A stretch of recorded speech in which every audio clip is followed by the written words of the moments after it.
passage.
Assister à l'arrivée des jouteurs.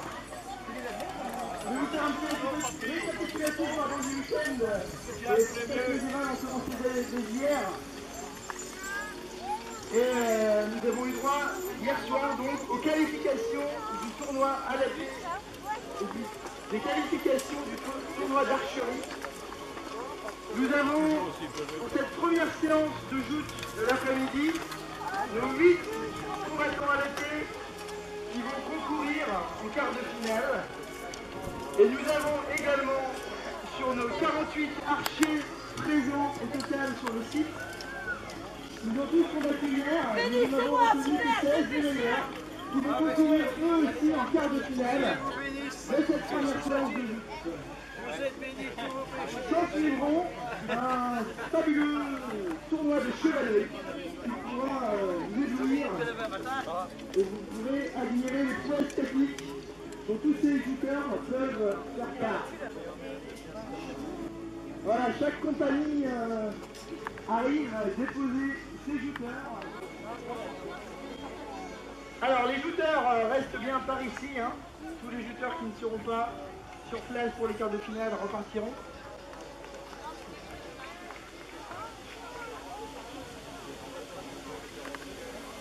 Et oui, nos jouteurs commencent à prendre place dans les tribunes. Et Mélissa Sénart, je crois poindre, voir mes nobles, la cour, arriver. Alors, à droite, à gauche. Pas à la droite, normalement.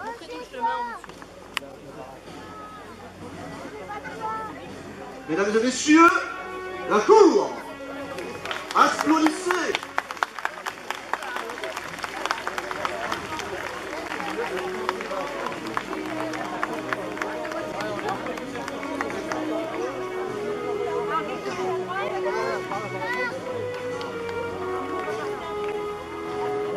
Alors messieurs, dames, les spectateurs, n'hésitez pas à prendre place dans les tribunes qui sont faites spécialement pour vous. Vous pourrez admirer le spectacle qui va être présenté devant vous.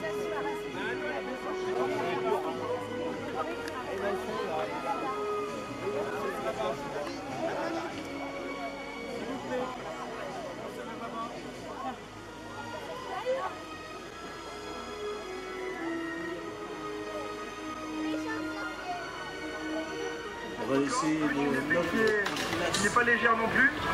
3 minutes, c'est très long, hein, éprouvant physiquement. Est-ce que vous avez déjà peut-être un favori dans la salle? Alors, apparemment, du côté des jouteurs, c'est clair.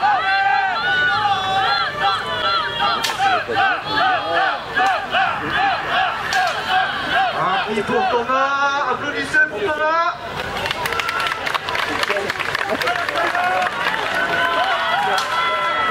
Qui est pour l'autre combattant. Moins d'une minute de combat pour Toto et Tristan avant à la fin de la finale.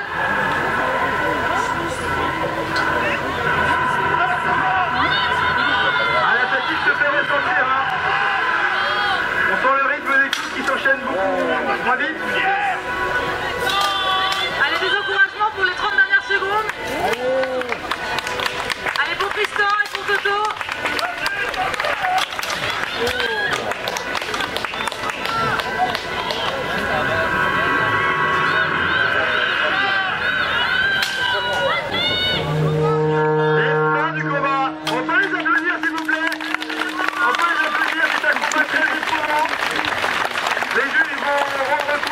des points au juge de liste et on va pouvoir désigner le vainqueur.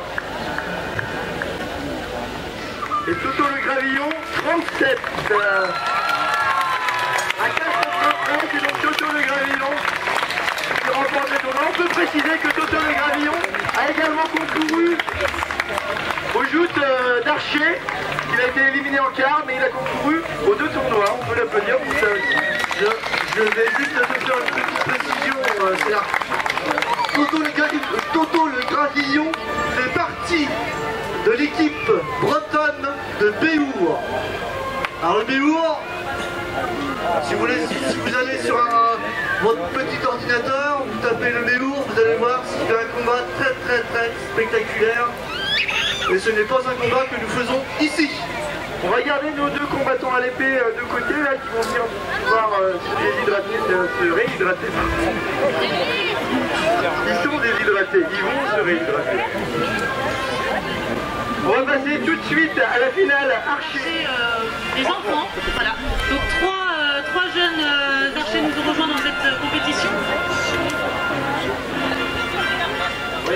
Alors, on va demander aux combattants à l'épée de rester bien ici, car la remise des récompenses aura lieu après.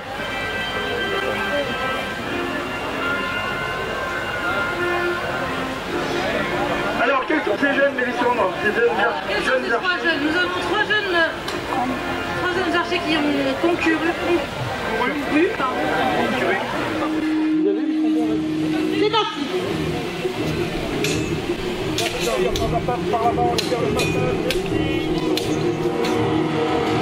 Allez, c'est parti, on peut admirer leur prouesse technique, leur tactique, stratégie entre attaque et défense. Je répète, comment les juges comptent les points, c'est 2 points sur le torse et 1 point sur les membres supérieurs. T'es inscrit toi ou Non, c'est pas la juge, moi je suis juste comme ça.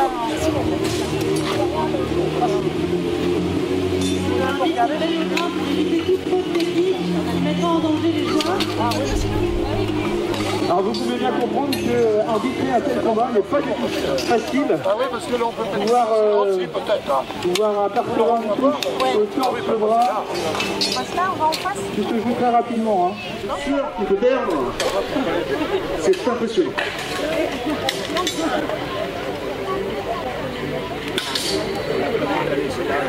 T'es dans le chemin là. T'es dans le chemin.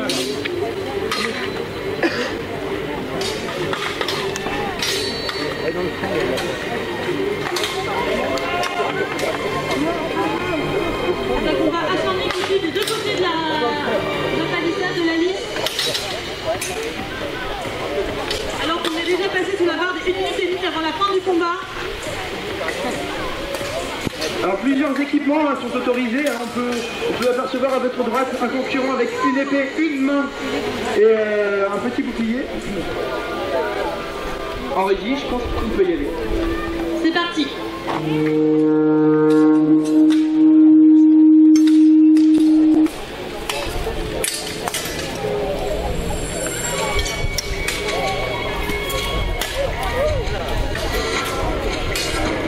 Chacun sa stratégie, attaquer, défendre, esquiver. Alors ce sont parfois des amis qui combattent, donc des gens qui sont dans la même compagnie, qui combattent l'un contre l'autre. Il faut parfois savoir faire la distinction pour pouvoir remporter la bataille. Sergio Froid, pourriez-vous venir... Je crois que si j'essaye, ça marchera mieux. Sergio Froid, ça marche. pouvez-vous nous expliquer les coups interdits? J'ai entendu parler d'estocade. L'estocade, alors vas-y, raconte-nous donc ce que c'est qu'une estocade. Alors l'estocade, non, c'est pas l'estocade, c'est le coup d'estoc. Le coup d'estoc est donné avec la pointe de l'épée. Pour toi.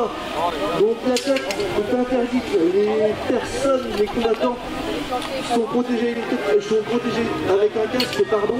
Mais il peut s'avérer que des coups malencontreux touchent le cou ou la tête, qui est très dangereux. Alors là c'est pareil, sur les distinctions, on voit que chacun porte un casque un peu différent. Là, la personne du combattant a un casque un peu plus aplati. Un casque qui est dans la forme qui est très basique. Et qui, une fois les plus portés, peuvent être mortels. Son combattant avec qui il combat porte un homme qui est beaucoup plus récent et qui fait dévier les coups d'épée si parfois il peut en avoir.